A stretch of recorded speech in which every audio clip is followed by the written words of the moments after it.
आप लोगों में से कितने ऐसे हैं जो सोचते हैं कि आपका देश सबसे अच्छा और डिसिप्लिन देशों में से एक है? आप चाहे कहीं से भी हों, लेकिन आपके दिल का देश प्रेमी तो इस प्रश्न का उत्तर चिल्ला के हाँ कहेगा। और अगर लॉजिकली सोचा जाए तो हर देश को कुछ न कुछ सीखना बाकी रह गया है। कोई भी देश पूर्णता की स्थिति में नहीं पहुंचा है, लेकिन हाँ, एक देश है जो हमें पूर्णता के बारे में बहुत कुछ सिखा सकता है। एक ऐसा देश जहाँ के लोग सफाई को एक्स्ट्रा काम नहीं बल्कि अपना कर्म समझते हैं। एक ऐसा देश जहाँ हर कोई डिसिप्लिन का असली मतलब समझता है, और वो देश है जापान। आप अभी बोल रहे होंगे कि ऐसा क्या है इस देश में जो हमारे देश में नहीं है। इसका जवाब भी आपको इस वीडियो में मिल जाएगा। So stay tuned till the end and let's start with our video title 20 unique things that we have to learn from Japan. Number 1, education system. Japan एक आइलैंड नेशन जो लैंड एरिया में भारत से 9 गुना कम है, और आज भारत से लिटरेसी रैंकिंग में 117 rank ऊपर है। सिर्फ भारत ही नहीं, जापान ने तो यूनाइटेड किंगडम को भी पीछे छोड़ दिया लिटरेसी रैंकिंग में। तो आखिर ऐसा क्यों? ऐसा क्या है इस देश के एजुकेशन सिस्टम में?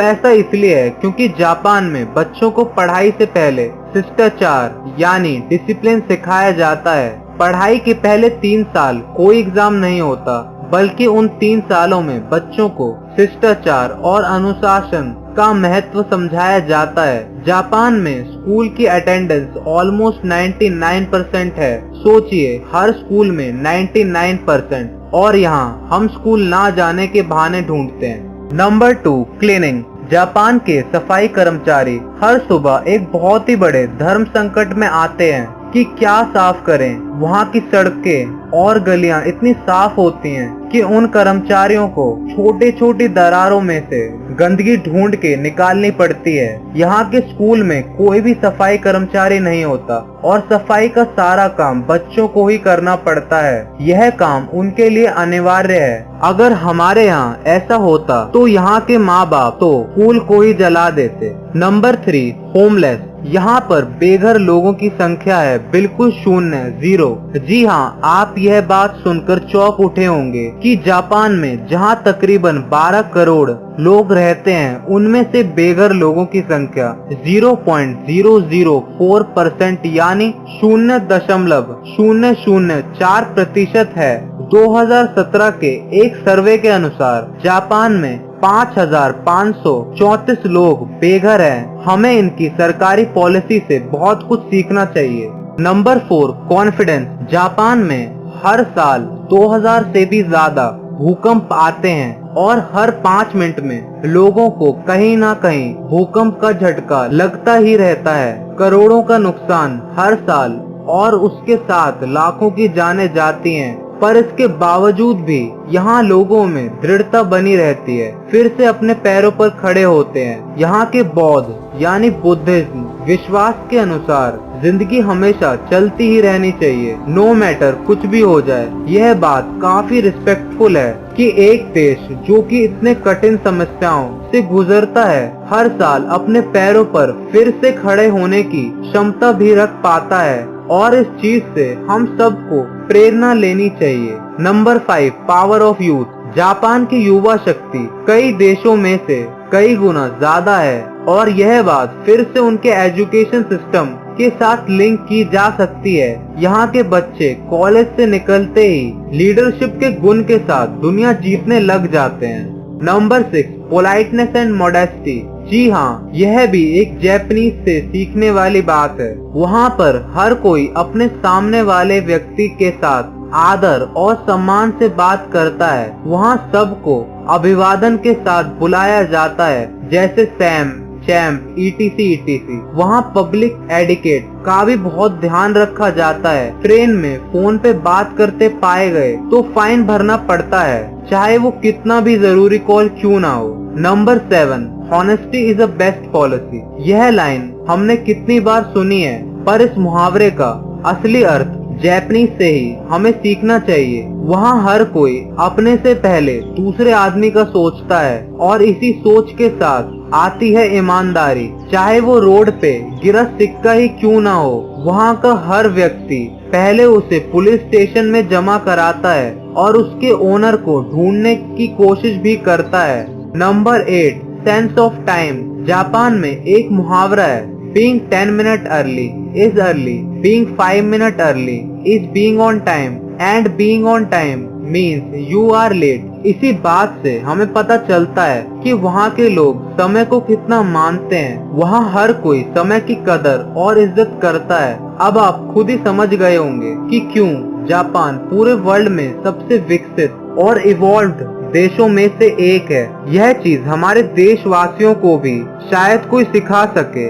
Number 9, circumvention of inequality. जब आपके घर में कोई सिरेमिक या पोर्सेनल बाउल टूट जाए तो आप क्या करते हैं? जाहिर सी बात है, आप उसे फेंक देते होंगे। आखिर कोई टूटी हुई चीज को कोई क्यों अपने घर पे रखेगा? पर जापान में कुछ अलग होता है। वहाँ पर बाउल टूटने पर उसको रिपेयर किया जाता है। बस उतना ही नहीं, सारे क्रैक सोने से भरे जाते हैं। उनका मानना यह है कि कोई भी चीज पूर्ण नहीं होती।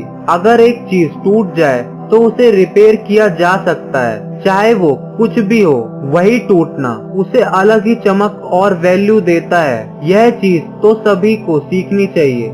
Number 10, knowledge of pollution. अब जापान जैसे डेवलप्ड देश में पॉल्यूशन तो कॉमन है, पर आश्चर्य वाली बात यह है कि वहाँ पर हर कोई इसके बारे में जानता है और पॉल्यूशन को रोकने के लिए हर कोई कुछ ना कुछ करता है। पौधे लगाना, गाड़ियों को कम इस्तेमाल करना और पॉल्यूशन से बचने के लिए हाईटेक मास्क, सब आपको सिर्फ जापान में ही देखने को मिलेगा। Number 11, correct use of food waste. फेंके हुए सामानों का सही इस्तेमाल कोई जापान से सीखे। वहाँ के फूड वेस्ट का प्रयोग किया जाता है मैन्योर या खाद बनाने के लिए। अब जाहिर सी बात है, आप जहाँ से भी क्यों ना हो, खाने की बर्बादी कभी पूरी तरह से मिटाई नहीं जा सकती। लेकिन अगर जापान की तरह आप भी उसे किसी अच्छे काम में प्रयोग कर पाए तो फिर वो सराहनीय है, यानी कमेंडेबल है। Number 12, simplicity. अगर आप किसी भी जापानीज घर में घुस जाएं,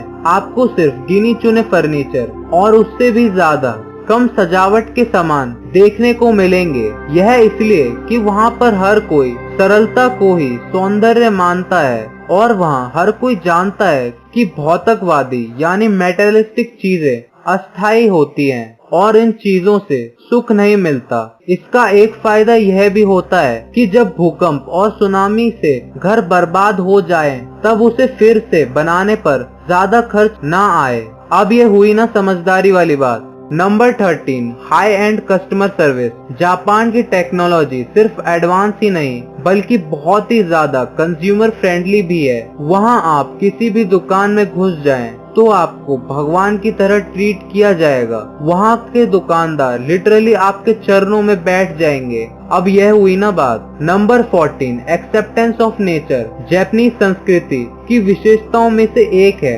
मनुष्य और प्रकृति के बीच में करीब संबंध, यानी हर कोई प्रकृति के छोटे छोटे उपहार का जी भर के मजा लेता है। यहाँ तक कि इनके स्कूल भी हर साल 1 अप्रैल से शुरू होते हैं, क्योंकि वो समय जापान की सबसे खूबसूरत चेरी ब्लॉसम का समय होता है। और वहाँ के टीचर्स के अनुसार यह वातावरण पौधे लगाने के लिए सबसे अच्छा होता है। पढ़ाई का मजा भी काफी आता होगा।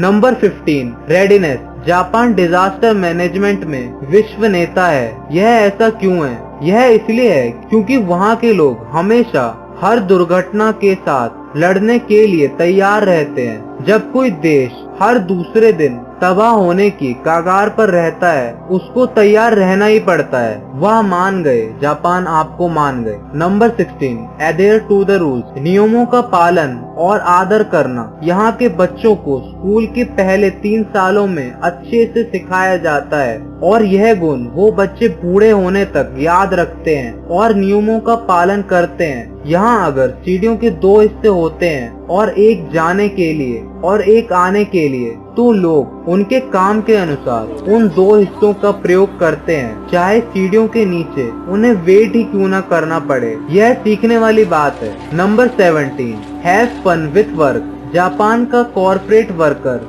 दुनिया में सबसे कुशल कर्मचारियों में से है। यह बात सच है कि वहाँ का स्ट्रेस फैक्टर बहुत ज्यादा है, पर वो लोग भी मजे करना जानते हैं। ऑफिस के बाद हर कोई मिलके रेस्टोरेंट में समय बिताते हैं उनके बॉस के मुताबिक। इससे काम करने की इच्छा और वर्कर्स के बीच में भाईचारा बढ़ता है। Number 18, scope of theft is 0। आपको पहले ही पता चल चुका होगा कि जापान के लोग काफी ईमानदार होते हैं, लेकिन यह अगली बात सुन के आप जरूर चौंक उठेंगे। क्या आपको मालूम है कि जापान के सुपरमार्केट में कोई भी दुकानदार नहीं होता। वहाँ के सारे काम वेंडिंग मशीन करती है। वो मार्केट हमेशा खुले रहते हैं क्योंकि सबको मालूम है कि यहाँ पर कोई चीज चोरी होना नामुमकिन है। यह बात सुनकर भारतवासियों को काफी दुख हुआ होगा। Number 19, the importance of spending good time with the family. क्या आपने कभी न्यू ईयर जापान में बनाया है? न्यू ईयर एक काफी इम्पोर्टेंट त्योहार है। अगर आपने जापान में न्यू ईयर नहीं बनाया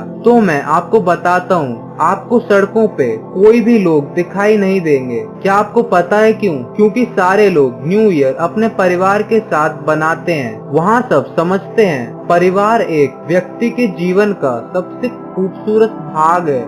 नंबर 20, रिलीजियस सॉलिडरिटी। सबसे खूबसूरत और सबसे महत्वपूर्ण चीज जो कि हमारा देश जापान से सीख सकता है वो है धार्मिक एकता और सहनशीलता। वो देश टेक्नोलॉजी और इनोवेशन में सबसे आगे होने के बावजूद धर्म और परंपराओं को सबसे ऊंचा समझता है। वहाँ के लोग 2 धर्म को मानते हैं, बुद्धिज्म और सिद्धिज्म। इसके बावजूद यहाँ हर कोई उन दोनों भगवानों को समान आदर से पूजता है। यह काफी दिली चीज है जो कि सिर्फ भारत ही नहीं हर देश जापान से सीख सकता है। चाहे आप इंडिया से हो, यूएसए से हो, ब्राजील से हो या स्पेन से, हर देश के हर व्यक्ति को सुधरने की गुंजाइश होती है और अपने देश को सुधारने के लिए पहले आपको सुधरना होगा और खुद को सुधारने के लिए जापान से अच्छा मेंटोर कोई और नहीं मिल सकता। तो आपको क्या लगता है हमें जापान से क्या सीखना चाहिए? कमेंट करके जरूर बताएं। और अगर ये वीडियो अच्छी लगी तो लाइक करें और शेयर करें अपने सभी दोस्तों के साथ। ऐसे ही अमेजिंग फैक्ट को देखने के लिए इस चैनल को सब्सक्राइब करना ना भूलें। Thanks for watching this video.